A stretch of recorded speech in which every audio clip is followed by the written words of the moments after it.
PSL ফাইনালে গতির ঝড় তুলতে প্রস্তুত নাহিদ রানা। ইনফর্ম পেসারকে পেয়ে উচ্ছ্বসিত পেশোয়ার জালমি। শিরোপা মঞ্চেও স্পিডস্টারের কাছে সেরা পারফরমেন্সের আশা। পারফরমেন্স দিয়েই সমালোচনার জবাব দিতে জানে রানা। বিশ্বসেরা হতে ফিটনেসের সাথে চলবে না টালবাহানা। প্রাঙ্গণে শুরু হচ্ছে নতুন দিনের গান। নতুন কুড়ি স্পোর্টস দিয়ে খেলাধুলায় সব শূন্যতার হবে অবসান। ক্যারিয়ারের শেষ ম্যাচটাও আজ জয় দিয়ে শেষ হলো। মামুনুলের শুরুতেই যেন সব শেষ হয়ে গেল। একসময় বিশ্ব সেরাদের কাতারে দেখা যাবে নাহিদ রানাকে, তবে নিজের ফিটনেস নিয়ে সজাগ থাকতে হবে এই স্পিড স্টারকে। টেস্ট ক্যাপ্টেন নাজমুল শান্ত বলছেন, রানা নিজের পারফরমেন্স দিয়ে তাকে নিয়ে সমালোচনার জবাব দিচ্ছেন। কাঁপন তোলা রানা যেন বোয়িং 787 এয়ারক্রাফট। রানওয়েতে গতির ঝড় তুলে দুর্দান্ত টেক অফ। এই নাহিদ রানা ব্যাটারদের জন্য এক আতঙ্ক। সবশেষ 2 ওডিআই সিরিজে সবার সেরা। সাদা বলে ব্যাক টু ব্যাক সিরিজ সেরার মুকুট পড়ার নাহিদকে নিয়ে লাল বলেও টেস্ট কাপ্তানের স্বপ্ন আকাশ ছোঁয়া। নাহিদ রানাকে এক কথায় কিভাবে ডেসক্রাইব করবেন যদি বলেন বাংলাদেশের ক্রিকেটে এই মুহূর্তে? অনেক স্পেশাল। আমার মনে হয় যে এরকমই করার উচিত ছিল। 145 প্লাস বোলিং করা, এটা আনবিলিভেবল একটা ব্যাপার। নিজেকে ফিট রেখেছে, সো অনেক এক্সাইটিং। এবং আমার কাছে মনে হয় যে যখন অপোনেন্ট টিমের ব্যাটসম্যানরা ব্যাটিং করে, আমরা যখন ফিল্ডিং করি তখন এনজয় করি ওর বোলিংটা, যে ওরাও ভয় পায় অপোনেন্টের ব্যাটসম্যান। সো এটা একটা অনেক আনন্দের। বাট একটা কথা বলবো যে মাঝখানে রানাকে নিয়ে অনেক নেগেটিভ কথা আসতেছিল, যে ও শুধু জোরেই বল করতে পারে বা ওর অন্য কোনো ভেরিয়েশন নাই। আমার কাছে মনে হয় যে ওকে সবাই মিলে সাপোর্ট করা উচিত, স্পেশালি যখন খারাপ সময় আসে। এটা আসবেই, বাট যে জোরে বল করে জোরেই বল করে। সো কারো যদি কোনো ডাউট থাকে, ডাউটটা থাকা উচিত না, কারণ ও অনেক স্পেশাল এবং ও যেদিন ভালো বল করবে দল এরকমভাবেই জিতবে। শান্ত আসলে তাকে কোন জায়গাটায় দেখে ওয়ার্ল্ড ক্রিকেট একটা সময়? না, আমার মনে হয় যে ও যদি নিজেকে সুস্থ রাখে এবং এভাবে পারফরমেন্স করতে থাকে, আমার মনে হয় ওয়ার্ল্ড ক্লাস বোলার হবে একসময়। নাহিদ একদিন ওয়ার্ল্ড ক্লাস বোলার হবেন। শুধু গতির ঝড় না, মাথার খেলায়ও মুন্সিয়ানা দেখাবেন। পিএসএল এর ফাইনাল খেলতে পাকিস্তানে পৌঁছেছেন নাহিদ রানা। 3 মে শিরোপার মঞ্চে গতির ঝড় তুলতে প্রস্তুত বাংলাদেশি তারকা। বিগ ম্যাচে ইনফর্ম পেসারকে দলে পেয়ে উচ্ছ্বসিত পেশোয়ার জালমি। রানাকে বরণ করে নিয়েছে ক্লাব কর্তৃপক্ষ। পাকিস্তান সুপার লিগের ফাইনালেও টাইগার পেসারের কাছ থেকে সেরা পারফরমেন্সের আশায় Peshawar. Nahid Rana on a mission. আরও একবার পাকিস্তান জয় করতে গেছেন বাংলাদেশি তারকা।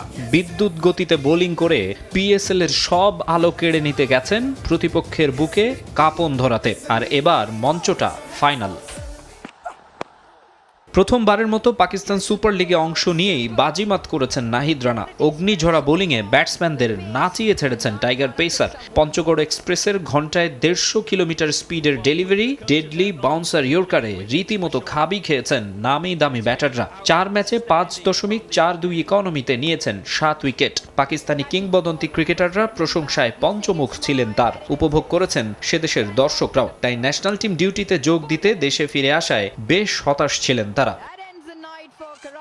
প্রথম দফায় চলতি মাসের 14 তারিখ পিএসএল খেলে দেশে ফিরেছিলেন নাহিদ রানা। নিউজিল্যান্ডের বিপক্ষে ওয়ানডেতেও ছিলেন অপ্রতিরোধ্য। 3 ম্যাচে 8 উইকেট নিয়ে জিতেছেন সিরিজ সেরার পুরস্কার। বিসিবি সিদ্ধান্ত নিয়েছিল পিএসএল এর বাকি অংশের জন্য তাকে আর এনওসি দেয়া হবে না। মূলত পাকিস্তানের বিপক্ষে আসন্ন টেস্ট সিরিজের আগে পর্যাপ্ত বিশ্রামের জন্যই নেওয়া হয়েছিল এমন সিদ্ধান্ত।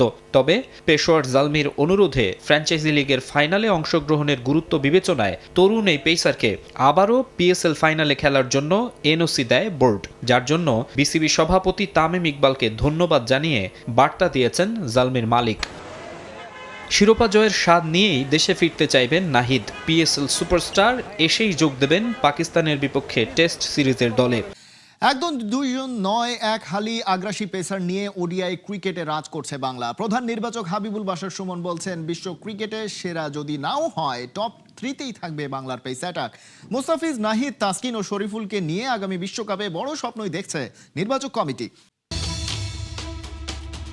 মোস্তাফিজের স্লোয়ার কাটারে আছে বিষ। নাহিদের গতিতে প্রতিপক্ষ হয় ফিনিশ। বুদ্ধিদীপ্ত তাসকিন সুযোগ পেলেই শরীফুল ছড়ান আগুন। বাংলাদেশের পেস ইউনিট ছুটছে দুরন্ত ও দুর্বার। একের পর এক সিরিজের ট্রফিও করছে বগল দাবা। ওডিআই ক্রিকেটে এখন ওরাই কি দুনিয়ার সেরা? যদি রেট করতে বলা হয় আপনাকে, যে ওয়ার্ল্ড ক্রিকেটে যে দলগুলো আছে, বাংলাদেশের পেস অ্যাটাক এখন আসলে কয় নম্বরে থাকবে? আমি তো অনেক বেশি নাম্বারই দেবো। একে দিলে বলবে, সবাই বলতে পারে যে আমি নিজের দল বলে বলছি, এক দিলাম না, বাট 1, 2, 3-এর মধ্যে আমার থাকবে। আমার পিছনে যুক্তি আছে, রিজন আমি আপনাকে দিতে পারি। সেই একটা সময় পাকিস্তান টিমের বোলিং কিন্তু খুব ভালো ছিল। ইন্ডিয়ান দলের বোলিংয়ে কিন্তু এই মুহূর্তে খুব ভালো, কিন্তু ইন্ডিয়া দেখবেন যে মোস্টলি একজন বোলারের উপর অনেক বেশি ডিপেন্ডেন্ট। বুমরা, পাকিস্তানও কিন্তু ওরকম 2-1 জনের মধ্যে ডিপেন্ডেন্ট। কিন্তু আমাদের যে 3 জন খেলোয়াড় বোলার, 3 জনই কিন্তু সমান ভালো। 3 জনই ভিন্ন রকম বোলার, তাদের সাথে কারো মিল নেই, কিন্তু 3 জনই কিন্তু পারফর্মার। আপনি 3 জন বললেও তো ভুল হবে। শরীফুল বাইরে থেকে এসেও পারফর্ম করছে, নাহিদ রানা 5 পাচ্ছে, তাসকিন আছে, মুস্তাফিজ আছে, 4 জন আছে। আপনি 4 জনের কথা বললেন, তো আমি আরেকজনের কথা বলবো, তানজিদ সাকিব। তিনিও কিন্তু খুব ভালো বোলার, সাথে ব্যাটিংও করতে পারেন।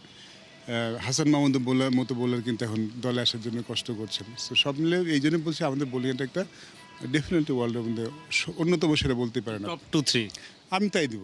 আমি 1 না দিলেও আমি 2-3-এর মধ্যে রাখবো। আপনি 2015-16-17 যখন বাংলাদেশ ওয়ানডে ক্রিকেটে একটা দারুণভাবে আসলে টেক অফ করে মাশরাফির নেতৃত্বে, তখন আপনি সিলেক্টর ছিলেন। 10 বছর পরে এখন মিরাজের নেতৃত্বে 3টা হোম সিরিজ বা 4টা হোম সিরিজ টানা জিতেছে। ওই দলটার সাথে এই দলটার পার্থক্য কি দেখেন? ওই দলটায় এক্সপিরিয়েন্স প্লেয়ার অনেক বেশি ছিল। এই দলটায় যে এক্সপিরিয়েন্স প্লেয়ার নেই তা না, বাট এই দলটা তৈরি হচ্ছে, আমি বলবো। মাঠ থেকে 21 বছরের বর্ণাঢ্য ফুটবল ক্যারিয়ারের ইতি টানলেন বাংলাদেশের সাবেক অধিনায়ক মামুনুল ইসলাম। রহমতগঞ্জ মুসলিম ফ্রেন্ডস সোসাইটির বিপক্ষে ম্যাচ দিয়ে বুটজোড়া তুলে রাখলেন এই মিডফিল্ডার। শেষ বেলায় ক্লাব এবং সতীর্থদের ভালোবাসায় মুগ্ধ তিনি। আক্ষেপ ছড়ল জাতীয় দল থেকে বিদায় বেলায় পূর্ণ সম্মান না পাওয়ার। একটা অধ্যায়ের সমাপ্তি। বাংলাদেশের ফুটবলের সোনালী অতীত পরবর্তী যুগে যাদের খেলা দেখতে মাঠে গুটি কয়েক দর্শক উপস্থিত হতেন, তাদের মাঝে অন্যতম তারকা ছিলেন মামুনুল ইসলাম। বন্দর নগরী থেকে উঠে এসে মাতিয়েছেন লাল সবুজ জার্সিতে। রহমতগঞ্জের বিপক্ষে সবশেষ জড়িয়েছেন আর্মব্যান্ড। 24 মিনিট ছিলেন মাঠে। ম্যাচটা স্মরণীয় করে রাখতে আয়োজনের কমতি ছিল না। বাফুফে পোস্ট দিয়েছিল সামাজিক মাধ্যমে, তা দেখে অনেক সমর্থক এসেছিলেন দূর দূরান্ত থেকে। পরিবারের সদস্য থেকে শুরু করে ক্লাব কর্তারাও ছিলেন গ্যালারিতে। সতীর্থরা যেন খেললেন একটা লক্ষ্যে, দলের কিংবদন্তির বিদায়ী ম্যাচটা স্মরণীয় করে রাখতে। তাই তো 2 বার পিছিয়ে পড়েও জয় নিয়ে মাঠ ছেড়েছে ফর্টিস এফসি। 23 মিনিটে কোচ যখন মামুনুলকে তুলে নেন, তখন আর্মব্যান্ড খুলে সতীর্থকে দিয়ে যতক্ষণে মাঠ ছাড়ছিলেন ততক্ষণে প্রস্তুত গার্ড অফ অনার। 2 দলের সতীর্থ, ম্যানেজমেন্ট, শুভাকাঙ্ক্ষীরা এসেছিলেন বিদায় বেলায়। মাঠ থেকে উঠে ফুলেল শুভেচ্ছায় সিক্ত হয়েছেন মামুনুল।